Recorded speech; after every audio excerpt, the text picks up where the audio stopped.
Hi. There are many different types of roles you can take on in your relationship with your team members to produce results. Supervisor, teacher, manager, mentor, coach, leader. Now, a lot of these terms are used in different ways by different people at different organizations, so please don't take the definitions regularly used as the right definitions of the words. It's just the way we use them at Stillwater. We're going to talk about how these roles are different from each other, what skills you need for them, when is the best type to use which role, and how we need to change our style as we grow in our careers.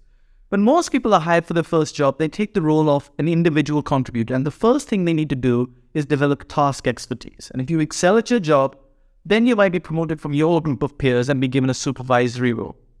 Now, a supervisory's job is to tell team members what to do and check they're doing it.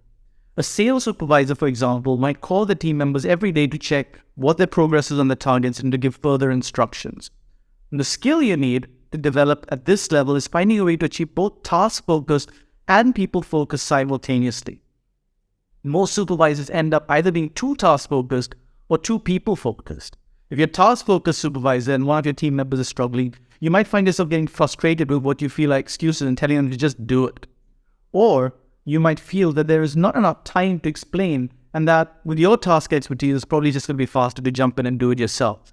And this may be required in some real emergencies, but if you're doing this too frequently, it's going to be counterproductive.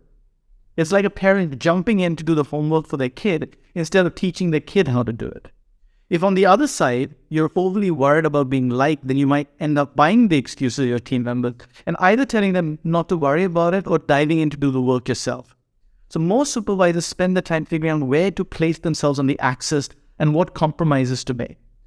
But the best supervisors are the ones who realize that task and people actually exist on separate axes. There's some supervisors who don't care about either, but they don't survive too long in a high-performance culture. The best bosses are the ones who say, you can do it, and you will do it. The task is important, and your development is important. So we'll sit down, and we'll have a conversation to figure it out. But I'm not going to have you question your capabilities. I'm going to push you so that you achieve your objectives. In fact, they don't see people as a resource through which they can achieve their own personal results. They see tasks as a mechanism through which they can build people. And so, a good supervisor quickly moves up the ladder to incorporate the teacher role in their relationships with their team. You can only do this if you've motivated your team enough so they don't need to be constantly watched. In the teacher role, you're transferring theory and knowledge. And the skill you need to display at this level is the ability to explain best practice simply and persuasively. You're not telling your team members what to do and monitoring them, but instead explaining the best way to do something so they can do it themselves. In a professional services firm, for example, instead of checking the spreadsheets of your team members, you might teach them a stepwise process through which they can audit their own work. Now, there's also a limitation to how much you can achieve when you act as a teacher.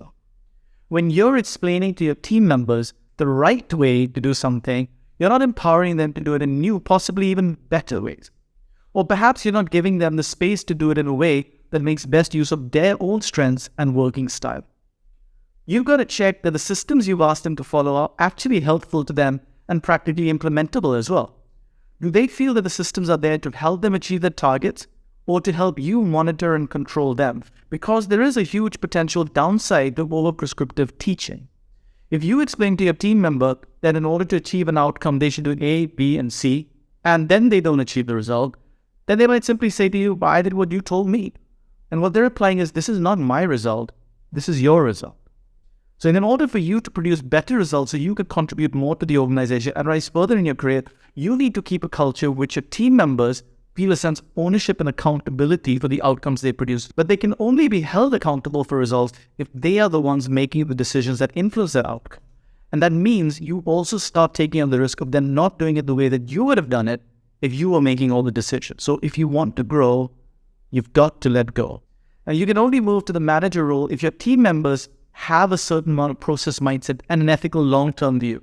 And if the rewards and recognition are based on metrics that support this. Otherwise, they might break systems to achieve personal short-term targets.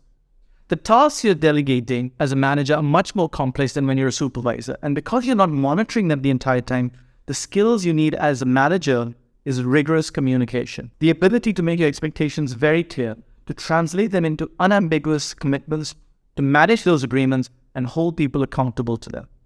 The next step up from a manager is taking on the role of a mentor. Here you let your team members almost decide their own goals and approach. But you can only do this when you feel they've reached the required level of motivation, integrity, skill level, process orientation, and results focus. Now, they will do the best they can to achieve the result at this level, but at some complex projects or assignments, they might make some mistakes because they don't have as much experience as you do. And that's where mentoring comes in. If teaching is about sharing theory, then mentoring is about sharing experience. So your role as a mentor is to speed up their development and improve their performance by sharing some of your own learnings and offering suggestions. But by and large, you let them make their own decisions so they still have ownership of the outcome. As a teacher, you're telling them, this is what you should do. As a mentor, you're telling them, this is something that worked for me. It's one of the things you could do. And give them the freedom on how they want to proceed because the project is their baby. An even higher level of empowerment is moving up from the role of a mentor to taking on the role of a coach. When you're acting from this role, you don't even share your own suggestions or experience because that might feel intrusive or cram their style. Of course, you only take on the role of a coach when your team members have a lot of rich experience themselves. The CEO, for example, might have much less functional knowledge than some of the directors reporting to him or her. IT, sales, manufacturing, HR, etc. The key skill at this level is asking excellent questions that provoke thinking. A CEO of a firm might ask the head of R&D what new technologies he or she feels the division needs to develop, what budget would be required, and what are the complexities and challenges they will need to overcome. As a coach, your job is to be a sounding board, to ask questions to help your team members think through their approach more rigorously and give them feedback. Of course, you need to make sure they're aligned with the other team members and overall strategy, but a coach role is the role with the highest level of empowerment. This is not to say that the coach role is better than a supervisor role. Which role you take on in a conversation depends on the situation and the team member you're dealing with. If you give complete freedom to someone with no skill or motivation or integrity, then you're going to have problems. And if you micromanage a motivated, skilled, experienced team member, you're going to constrain and demotivate them. You've got to figure out which role is appropriate when. But there is a chicken and egg sort of problem here. You'll be unwilling to trust team members until they display higher levels of performance, and they will not have the space to show a high level of performance till you give them more trust. And that's where the role of a leader comes in. Leadership is showing up in a way that inspires trust and credibility in your team members so that they want to do their best and do it with integrity. If someone in your team is not stepping up when you step back, then the uncomfortable leadership question we've got to ask ourselves is, what is it about the way I am showing up that is contributing to that? Leadership is the relationship that will fuel the growth of your team members, allow you to move up this pyramid. We've got an entire course to cover the principles of leadership, so we won't cover them in this video. But what we've found in our work with leaders at different levels is that when they start in people management roles, they spend a greater percentage of their time in the roles at the bottom of the pyramid. And as they move up in their career, they spend a greater percentage of time at the top of the pyramid. So here's the question we've been building towards for this lesson. What percentage of time are you spending in each one of these roles at the moment? How do you feel the relative proportions need to change, if at all, for you to move to the next level in terms of building people and producing results?